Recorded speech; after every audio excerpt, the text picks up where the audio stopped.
पूरे देश में आज रात 12 बजे से संपूर्ण लॉकडाउन होने जा रहा है।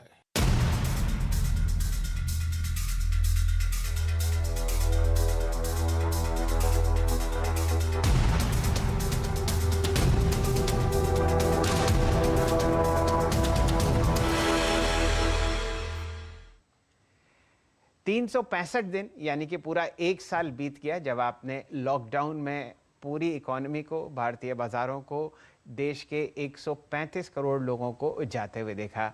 ये लॉकडाउन जो था बहुत ही चुनौतीपूर्ण था, ना सिर्फ इकोनॉमी के लिए बल्कि मार्केट के लिए। यहाँ पर आपने बहुत ही परेशानियाँ आते हुए देखी, लेकिन बखूबी इंडियन स्टॉक्स ने आपको परफॉर्म करके दिया। इस पर चर्चा हमारे साथ करेंगे सौरभ मुखर्जी साहब, बहुत ही जाने माने फंड मैनेजर हैं, एक बहुत बढ़िया पोर्टफोलियो मैनेजमेंट स्कीम चलाते हैं, बहुत अच्छी अच्छी किताबें उन्होंने लिखी हैं बाज़ार के बारे में, और बहुत ही अहम और बहुत ही पैनी नज़र रखते हैं आप बाज़ार में। सौरभ जी, स्वागत है आपका। स्टूडियो में मेरे साथ सुमित जी भी जुड़े हुए हैं, वो आपको बहुत बढ़िया बढ़िया डेटा देंगे पिछले एक साल का। लेकिन सबसे पहले मैं ये जानना चाहता हूँ कि इस दौरान निफ्टी गिरा बहुत ज़बरदस्त तरीके से और लो से अब तक सिर्फ और सिर्फ 100% बढ़ा है। क्या आप उम्मीद रखते थे कि इस तरीके की रैली आएगी? देखिए, लास्ट ईयर 12-13 मार्च से जब मार्केट टूटने लगा, हम टीवी पे अपने क्लाइंट्स को, अपने वेबिनार में, अपने न्यूज़लेटर्स में, मेरे जो अलग अलग अखबारों में कॉलम है वहाँ पे हम लोगों को समझा रहे थे, पैनिक मत कीजिए, इकोनॉमी सुधर जाएगा, 1-2-3 महीने की एक डिप आएगी, उसके बाद इकोनॉमी सुधर जाएगा। लेकिन हमको इतना समझ भी आ रहा था, क्योंकि क्लाइंट से बात कर रहे थे, कि लोगों में एक आतंक फैल गया था, लोगों में कोविड की वजह से आतंक फैल गया था। सो हमने जो निर्णय लिया कि हम कोविड के दौरान जो ये मार्केट टूटती रहेगी, हम बराबर खरीदते रहेंगे। कुछ स्टॉक जैसे बजाज फाइनेंस जैसे स्टॉक हमने अपना पोजीशन ट्रिपल कर लिया अप्रैल के महीने में, अप्रैल 2020 में। और आज एक साल बाद लगता है कि वो डिसीजन हमारा ठीक था कि थ्रू आउट कोविड जैसे जैसे मार्केट टूटता रहा, हम अपने निवेशकों का पैसा लगाते रहे और आज उसका फल मिल रहा है। मेरे ख्याल से इकोनॉमिक रिकवरी अभी शुरू हो रही है, 2-3 साल चलेगी। नॉट जस्ट इंडिया में, दुनिया भर में इकोनॉमिक रिकवरी शुरू हो रही है। इसके साइंस काफ़ी सारे हैं और साइन बिल्कुल क्लियर हैं। आप शिपिंग कंटेनर का डिमांड देखें, सेमीकंडक्टर का डिमांड देखें दुनिया भर में, इंडिया में ट्रक डिमांड देखिए, कार और मोटर बाइक डिमांड देखिए, हाउसिंग पिकअप देखिए, अच्छे लेंडर जैसे HDFC बैंक और HDFC की लोन ऑफ टेक देखिए। साफ जाहिर आ रहा है कि इकोनॉमिक रिकवरी शुरू हो रही है। जैसे मैंने लास्ट ईयर एक साल पहले मैंने बोला था टीवी चैनलों पे कि यूएस इकोनॉमी जिस साल नीचे जाती है उसके अगले साल एक इंडिया में रिकवरी शुरू होती है। और ये लास्ट 50 साल में ये रूल कभी गलत नहीं है, ये रूल बिल्कुल सटीक रूल है इंडिया के लिए। यूएस की इकोनॉमी जिस साल में नीचे जाती है उसके अगले साल में इंडिया की रिकवरी शुरू होती है और रिकवरी इंडिया में 2-3 साल चलती है। सो अभी रिकवरी शुरू हो रही है। जो लोग रह गए हैं लास्ट एक साल में वो निराश ना हो, जो निवेशक रह गए हैं निराश ना हो, मार्केट में सेंसिबल स्टॉक में, अच्छे क्वालिटी स्टॉक में निवेश करिए, आपको भरपूर फायदा मिलेगा अगले 2-3 साल। तो मुखर्जी साहब, ऐसा करते हैं, आपके सामने कुछ डेटा प्रस्तुत करते हैं। आप तो बहुत अच्छी और बारीकी तरीके से बाजार को ट्रैक करते हैं, लेकिन हमारे दर्शक जान पाएंगे कौन कौन से स्टॉक्स ने पिछले एक साल में बहुत ही धुएंधार तेजी दिखाई है। तो यूं बताइए सुमित जी, कौन कौन से ऐसे आंकड़े हैं जो आपकी भी आंखें खोल दी? मैं 100% से शुरुआत ही करूंगा। तो पहले निफ्टी है। इंडिसेस में जब 100% रिटर्न आया तो अपने आप ही आप समझ लीजिए किस तरह का एक रिटर्न रहा है बीते एक साल में। लो बॉटम जो बनाया और वहां से एक शानदार रिटर्न मार्केट्स ने दिया। तो निफ्टी सेंसेक्स दोनों में ही करीब करीब 90% के आसपास के रिटर्न आते हुए दिखाई पड़े। निफ्टी बैंक 100% के रिटर्न वहां पर रहा और सबसे ज्यादा जो आउट परफॉर्मेंस रही वो मिड कैप स्मॉल कैप में रही। मिड कैप 115% के आसपास का रिटर्न, स्मॉल कैप 130% का रिटर्न यहां पर आता हुआ दिखाई पड़ा। तो इंडिसेस आपकी स्क्रीन पर अभी चल रहे हैं और उसी में आप देख रहे हैं कि 100% के रिटर्न आया। तो स्टॉक्स का हाल किस तरह का रहेगा? अब सबसे ज्यादा सेक्टर्स पे आए तो अभी जो मुखर्जी साहब कह रहे थे कि सबसे ज्यादा साइक्लिकल मूव या कमोडिटी बेस्ड मूव देखने को मिला, तो ऑब्वियसली बात है मेटल आउट परफॉर्म करता हुआ 150% का रिटर्न मेटल इंडेक्स के अंदर देखने को मिला। आईटी सबसे पहली लीड इसी ने ली, करीब 130% रिटर्न यहां पर। ऑटो 118%, 112%, कैपिटल गुड्स 112% यहाँ पर रिटर्न आता हुआ दिखाई पड़ा। इसके अलावा 98% रिटर्न रहा पावर में, हेल्थ केयर 88%, टेलीकॉम, एफएमसीजी जैसे शेयर जो कि सबसे कम जिन्होंने परफॉर्मेंस दी वो भी 50% के आसपास की तेजी दिखा चुके हैं। अब स्टॉक वाइज अगर आप देखेंगे तो आपको कई गुना में ही रिटर्न दिखाई पड़ेंगे। मिसाल के तौर पे मेजरली मिड कैप में सबसे पहला नाम तो इंटेलेक्ट डिजाइन का है, ऑब्वियस सी बात है, यहाँ पर एक जोरदार रिटर्न यहाँ रहा। अदानी पूरा group, Adani green, Adani enterprises, शानदार तेजी यहां बनते हुए दिखाई पड़ी, 800 साढ़े 800% के रिटर्न रहे। डिक्सन टेक, पीएलआई स्कीम जैसी जो घरेलू स्कीम्स थी उनके लिहाज से करीब 700-800% रिटर्न यहां देखने को मिला। Tata communication 400%, Tata Elxsi 400%, Tata Motors 350%। In fact index का सबसे ज्यादा आउट परफॉर्म करने वाला स्टॉक टाटा मोटर्स और हिंडाल्को रहे। तो एक जोरदार तेजी अक्रॉस द बोर्ड इस स्पेस में देखने को मिली। जी हाँ, देख के दिल खुश हो गया सुमित जब आपने रिटर्न्स के आंकड़े और आई मीन एक साल पहले से लेके अब तक के अगर आप देखें जो मूवमेंट के आंकड़े दिखाए, आई मीन 401, 2, 400, 356, वाकई ये रिफ्लेक्ट करता है कि वो कितनी बड़ी बाइंग अपॉर्चुनिटी थी।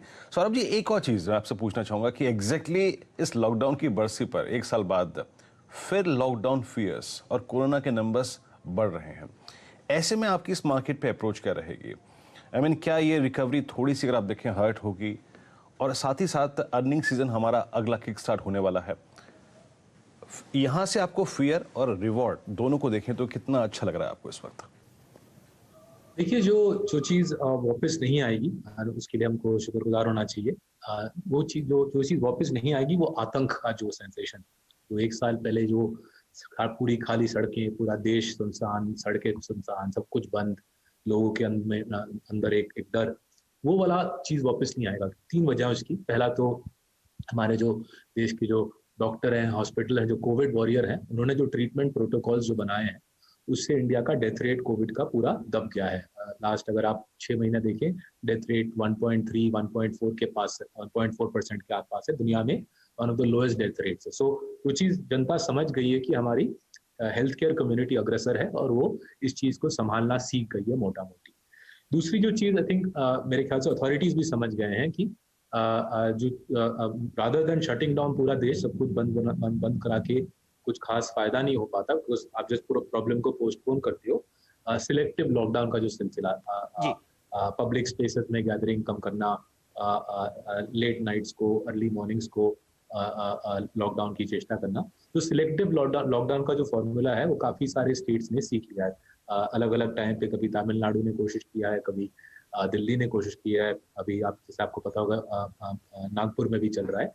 सो रादर देन पूरा देश बंद कर दो, अलग अलग जगह पे अलग अलग टाइम पे रिस्ट्रिक्शन लाओ अगर कोविड का ज्यादा प्रहार वहां पे रहे। और तीसरी चीज जो सबसे शायद अहम हो, कंपनीज सीख गई हैं कैसे अपना धंधा आगे बढ़ाना, फैक्ट्री में हो या ऑफिस में हो, वर्क फ्रॉम होम हो या डिस्टेंट वर्किंग से हो, अपना बिजनेस को बरकरार रखना कोविड के बावजूद। तो ये 3 वजह है मेरे ख्याल से कि अगर ये सेकेंड वेव आगे चलता रहा, उसके बावजूद इकोनॉमी पे उस प्रकार का असर नहीं पड़ेगा जो शायद कुछ लोग डर रहे हैं। जैसे उन्होंने बोला, बिग पिक्चर अगर फोकस करें, बड़ा पिक्चर, इंडिया में इस प्रकार का लो रेट ऑफ फंडिंग कभी नहीं मिला है। आपको इंडिया में घर खरीदने का 6.5% इंटरेस्ट में अपनी जिंदगी में आपको मौका नहीं मिला होगा। आपको इंडिया में as a corporate, top quality corporates market से पैसा उठा रहे हैं 4-5%। सौरभ जी, ये बताइए कि आगे आने वाले 6 महीने में किस हिसाब से आप अपने पोर्टफोलियोज में परिवर्तन कर रहे हैं इस शानदार रैली को देखकर? देखिए, 2 प्रकार के हमारे पोर्टफोलियो के कंपोनेंट्स हैं। अगर मैं एक इंडियन भोजन का मेटाफर इस्तेमाल करूं, हमारा जो दाल चावल पोर्टफोलियो, जो कंसिस्टेंट कंपाउंडर जिसको हम बोलते हैं, वो बिल्कुल सुदृढ़ स्टॉक है, जिनकी नींव बिल्कुल सॉलिड है, क्लीन वेल रन कंपनीज जो जिंदगी का डे टू डे प्रोडक्ट्स बेचते हैं, बच्चों का दूध, ब्लड टेस्ट, दवाई इत्यादि। सो ये पोर्टफोलियो हमारी अनचेंज रहेगी, इसको हम कंसिस्टेंट कंपाउंडर बोलते हैं। इसमें Nestle, page industries, Abbott laboratories, HDFC bank, Kotak bank जैसे बिल्कुल फाउंडेशन स्टॉक्स है जिनकी कंपाउंडिंग बरकरार रहती है, कोविड हो या ना हो कुछ फर्क नहीं पड़ता इन कंपनीज को। उसके ऊपर हमने लास्ट जून में एक नया पोर्टफोलियो बनाया, किंग्स ऑफ कैपिटल बोल के, जो बिल्कुल इंडिया के सबसे बेस्ट लेंडर्स हैं, टॉप लाइफ इंश्योरर्स हैं, टॉप जनरल इंश्योरर हैं, बिल्कुल बेस्ट एसेट मैनेजर्स हैं। किंग्स ऑफ कैपिटल इस इकोनॉमिक लहर की, इकोनॉमिक रिकवरी पे एक बिल्कुल शानदार प्ले है। वो पोर्टफोलियो हमने जुलाई में लॉन्च किया और उसमें हम क्लाइंट्स को एनकरेज कर रहे हैं कि और निवेश करें। जैसे अभी सुमित जी ने बोला, टॉप क्वालिटी फाइनेंशियल्स में अच्छी रिकवरी नजर आई है। हमारे किंग्स ऑफ कैपिटल पोर्टफोलियो में उसका भरपूर फायदा मिला है। लेकिन मेरे ख्याल से अगले 2-3 साल में टॉप क्वालिटी फाइनेंशियल्स में बिल्कुल टॉप के lenders, asset managers, life insurance, मेरे ख्याल से खूब मुनाफा होगा। इसलिए किंग्स ऑफ कैपिटल हमारे पोर्टफोलियो का एक अहम हिस्सा बन चुका है।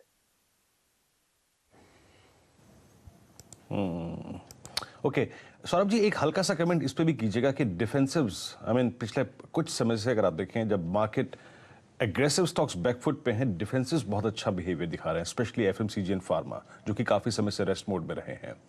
इन दो स्पेस पे आपकी राय क्या है, स्पेशली और take on IT as well, पूरा का पूरा डिफेंसिव का पैक? देखिए, ये सोच पुराने जमाने की सोच है कि कुछ डिफेंसिव है और कुछ ऑफेंसिव है, कुछ सिक्लिकल्स है। ये पुराने जमाने की सोच है। जैसे कि आपने खुद ही बोला, आईटी स्टॉक्स में धनाधन रिकवरी दिख रही है। हमारे पोर्टफोलियो, काफी सारे पोर्टफोलियोज में टीसीएस है, हमने हमारे कुछ पोर्टफोलियोज में एल&टी टेक्नोलॉजी सर्विसेज लेना शुरू किया है। वो जमाना गया जहाँ पे आईटी डिफेंसिव था। अब आईटी दुनिया भर में किसी भी कंपनी का अहम हिस्सा है, जैसे कि एक्सेंचर के लास्ट वीक के रिजल्ट्स में दिख रहा है। जैसे जैसे ग्लोबल इकोनॉमी रिकवर कर रही है, Accenture as a leading IT services company, उसकी ऑर्डर बुक और भारी बन रही है। Similarly Indian IT services company, हमारे पोर्टफोलियो में टीसीएस है, बट टीसीएस के साथ साथ इन्फोसिस, एचसीएल टेक, ये तीनों कंपनी बहुत धनाधन ऑर्डर बुक को ग्रो कर रहे हैं। सो वो जमाना चला गया जहाँ पे हम टेक्नोलॉजी को डिफेंसिव बोल सके। टेक्नोलॉजी आप और मेरे जिंदगी का एक अहम हिस्सा बन चुका है। सिमिलरली अगर हम एफएमसीजी की बात करें, एक हमारा देश अभी भी लो इनकम कंट्री है। लो इनकम कंट्री में जब भी इकोनॉमिक रिकवरी आती है, कंजम्पशन की लहर आती है, उसमें एफएमसीजी को भी फायदा होता है। अगर हम रिसेंट रिजल्ट्स लें एफएमसीजी कंपनीज का, मेरे ख्याल से 10 साल में पहली बार मैं देख रहा हूँ, 10 साल से पहली बार मैं देख रहा हूँ एफएमसीजी कंपनीज का double digit volume growth across the board. हमारे पोर्टफोलियो में नेस्ले है, बट हमारे पोर्टफोलियो को छोड़ देते हैं। यूनिलीवर की बात करें, मैरिको की बात करें, across the board double digit volume growth दिख रहा है एफएमसीजी। तो मेरे को समझ में नहीं आता कि कोई भी सेक्टर जहाँ पे वॉल्यूम ग्रोथ ही डबल डिजिट आ रही है, वो किस तरीके से डिफेंसिव है। जो मेरी सोच रही है इंडिया में कि अच्छे प्रमोटर, अच्छे कंपनी को तराशें जिसके नंबर साफ सुथरे हो, जिसके बिजनेस में बहुत दम हो, कॉम्पिटिटिव एडवांटेज हो, बेसिकली मोनोपोली कंपनी हो, और वो कंपनी अगर अच्छे प्रोडक्ट्स बनाए, आप और मैं आराम से इंडिया में 20-25% से काफी साल तक कंपाउंडिंग कर सकते हैं। जी मुखर्जी साहब, आपसे आखिरी प्रश्न ये है कि सरकार की तरफ से एक बहुत जबरदस्त मुहिम प्राइवेटाइजेशन और डाइवेस्टमेंट पर चलती हुई दिख रही है। कोई ऐसे यहाँ पर नायाब हीरे जो आपको पसंद आते हों और आपके पोर्टफोलियो का हिस्सा बन सकते हों इस प्राइवेटाइजेशन ड्राइव को देखते हुए? देखिए, आप लोगों ने बहुत काइंडली मेरे को अपने बजट प्रोग्राम में इनवाइट किया था, और मेरे को याद है आप ही के चैनल में बैठा था जब मैं बजट वॉच कर रहा था। प्राइवेटाइजेशन वर्ड का जो जिक्र किया है निर्मला सीतारमन जी ने, वो मेरे को बहुत दिलचस्प लगा, क्योंकि पहली बार, जो मैं 12 साल हिंदुस्तान में रहा हूँ, पहली बार किसी फाइनेंस मिनिस्टर ने बजट स्पीच में प्राइवेटाइजेशन वर्ड का इस्तेमाल किया, रादर देन अलग अलग प्रकार के जो दूसरे प्रकार के वर्ड होते हैं। प्राइवेटाइजेशन वर्ड मेरे ख्याल से पावरफुल है। सरकार की जो इस पे जो जोश है ये लाने की, उसमें कोई अब दो राय नहीं है। प्रोग्राम आगे बढ़ेगा। लेकिन हमारी जो सोच रहती है एज एन इन्वेस्टर, हम इवेंट बेस्ड इन्वेस्टिंग नहीं करते। हम ये नहीं सोचते कि ये फलानी कंपनी प्राइवेटाइज हो जाएगी, हम खूब कमा लेंगे। हम जो बड़े पिक्चर में फोकस कर रहे हैं कि अगर सरकार प्राइवेटाइज करे, इससे फिस्कल प्रेशर कम होगा। अगर फिस्कल प्रेशर कम हो, कॉस्ट ऑफ फंडिंग इंडिया में और गिरती रहेगी। अभी हमने 2 मिनट पहले बात की कि कॉस्ट ऑफ फंडिंग इंडिया में रिकॉर्ड लो कॉस्ट पे हो रही है। इस प्रकार का लो कॉस्ट ऑफ फंडिंग अभी कभी हमने इंडिया में देखा नहीं है। मेरे ख्याल से वो सिलसिला और आगे बढ़ेगा अगर सरकार अपना फिस्कल प्रेशर कम कर दे, डिसइन्वेस्टमेंट करके, प्राइवेटाइजेशन करके। तो उसका फायदा मिलेगा अच्छे लेंडर्स को, अच्छे ऑटो स्टॉक्स को, और मोर जनरली ओवरऑल इकोनॉमी को उसका भरपूर फायदा मिलेगा। जी मुखर्जी साहब, जाते जाते आपको एक चीज और बतानी है हमारे दर्शकों को। एक ऐसा स्टॉक आपने अपने पीएमएस में ऐड किया हो पिछले 2 हफ्तों में? देखिए, वो स्टॉक ऐड करने में इंडिया में थोड़ा टाइम लगता है जी।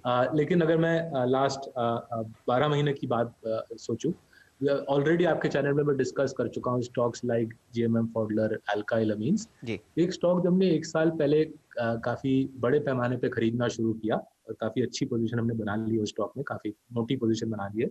उसका नाम है फाइन ऑर्गेनिक्स। इंडिया में जो कोई भी ब्रेड बिस्किट का इस्तेमाल कर रहा है, आपके ब्रेड मेरे बिस्किट के अंदर फाइन ऑर्गेनिक्स का एमल्सिफायर होने की बहुत हाई पॉसिबिलिटी है। ये मार्केट लीडर है एमल्सिफायर्स में। कंपनी की 35% रिटर्न ऑन कैपिटल है। दो फाउंडर्स ने 40-50 साल के मेहनत करके दो फाउंडर्स ने मुंबई के घाटकोपर इलाके में इस कंपनी की स्थापना की थी 50 साल पहले। $1 बिलियन प्लस मार्केट कैप बनाई है। मेरे ख्याल से ये कंपनी बहुत सालों तक 20-25% से कंपाउंडिंग ला सकती है हमारे निवेशकों के लिए। Market leading company, strong intellectual property, री इन्वेस्टमेंट ऑफ हाई प्रॉफिट्स और 20-25% कंसिस्टेंट कंपाउंडिंग की क्षमता रखने वाली कंपनी फाइन ऑर्गेनिक्स हमारे पोर्टफोलियो, लिटिल चैम्प्स पोर्टफोलियो का ये अहम हिस्सा बन चुका है। मुखर्जी साहब, आपका बहुत बहुत आभार, आप हमारे साथ जुड़े और इतने बढ़िया आपने राय देते हुए दिखे हमारे दर्शकों को। और फाइन ऑर्गेनिक्स पर हम लोग अब नज़र रखेंगे। मैं जानता हूँ ये बहुत ही फाइन स्टॉक पिक आपने किया है।